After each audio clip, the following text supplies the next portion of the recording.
every moment was cherished and every name was remembered. Well, I've been commuting for like 20 years and it really hits home. And each accident that claimed the lives of their friends or loved ones is still shocking. Oh, I'm terrified to ride. I'm just terrified. They rode their bikes to send a message, and that's to encourage people to take cycling safety seriously, both for drivers and riders.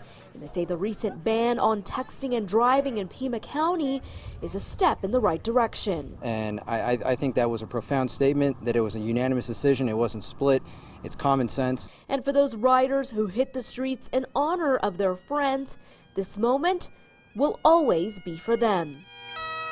I know he would not want me to stop riding. We just both really loved riding bikes, and I think that's just what keeps me going, just doing what I love, because I know he wouldn't want me to stop.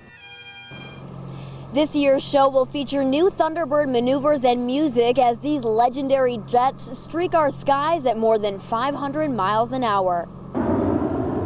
The unmistakable roar and streaming white smoke mark the arrival of the iconic U.S. Air Force Thunderbirds touchdown in Tucson. So lots of loops, lots of rolls, and really an unrestricted show. Fighter pilot Nicholas Krychek has been flying for 7 years. He's the number 4 position in the Diamond Formation. I'm just below and just aft, just behind the boss.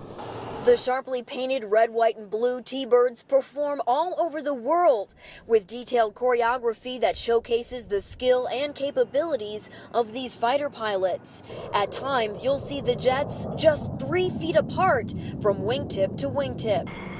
In the F-16, an honorary passenger, Tucson's hometown hero recipient, Brendan Lyons. He survived a near-death cycling accident to found a group aimed at promoting safety on the road. But today was all about the sky. Did flips, inverted.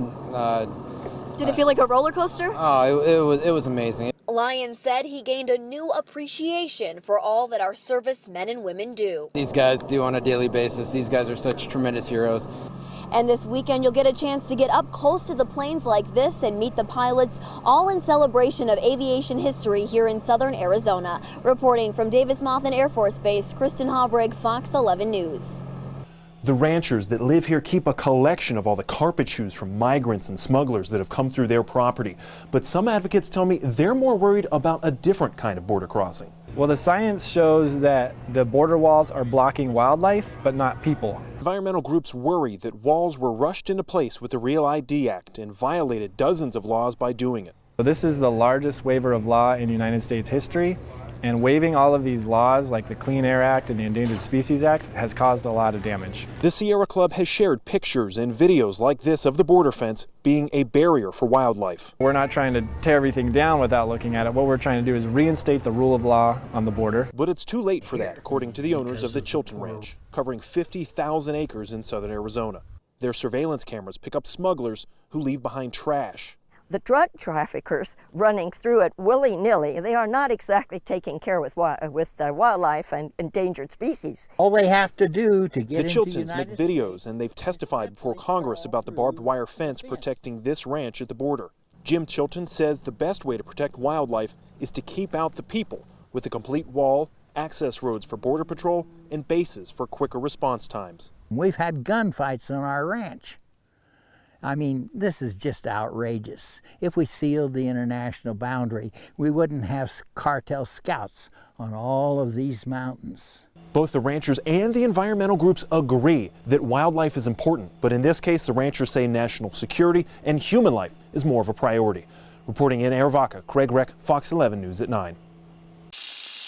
Hidden surprises and rugged terrain greeted us on a hike we waited 6 months to take. After cutting off trail over boulders and through thick brush, we finally spot a ewe and her lamb near the top of Push Ridge. Another ewe is visibly pregnant.